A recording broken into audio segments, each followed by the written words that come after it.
আসসালামু আলাইকুম, আমন্ত্রণ জানাচ্ছি নিউজ লাইভ থেকে। আজকের বিশেষ সংবাদ আপডেট নিয়ে হাজির হয়েছি, সাথেই থাকুন, জানাচ্ছি বিস্তারিত। দোহায় হামলার দায় স্বীকার করল ইসরায়েল।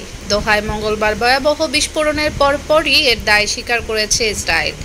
বিস্ফোরণের শব্দ শোনার কয়েক মিনিটের মধ্যেই দেশটির প্রধানমন্ত্রী বেনিয়ামিন নেতানিয়াহু কার্যালয় থেকে এক বিবৃতিতে জানানো হয়, ফিলিস্তিনি স্বাধীনতাকামী সংগঠন হামাসের কয়েকজন শীর্ষ নেতাকে লক্ষ্য করেই হামলা চালানো হয়েছে। বিবৃতিতে বলা হয়, ইসরায়েল এটি শুরু করেছে, ইসরায়েল এটি পরিচালনা করছে এবং ইসরায়েল পূর্ণ দায় নিচ্ছে।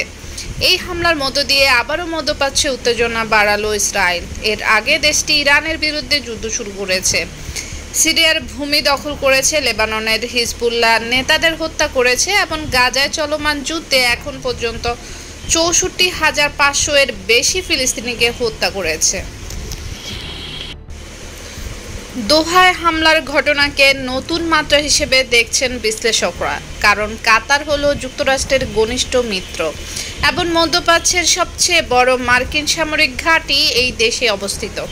পাশাপাশি গাজায় যুদ্ধবিরতি ও ইসরায়েলি জিম্মিদের মুক্তি নিয়ে আলোচনার নেতৃত্ব দিচ্ছে কাতার।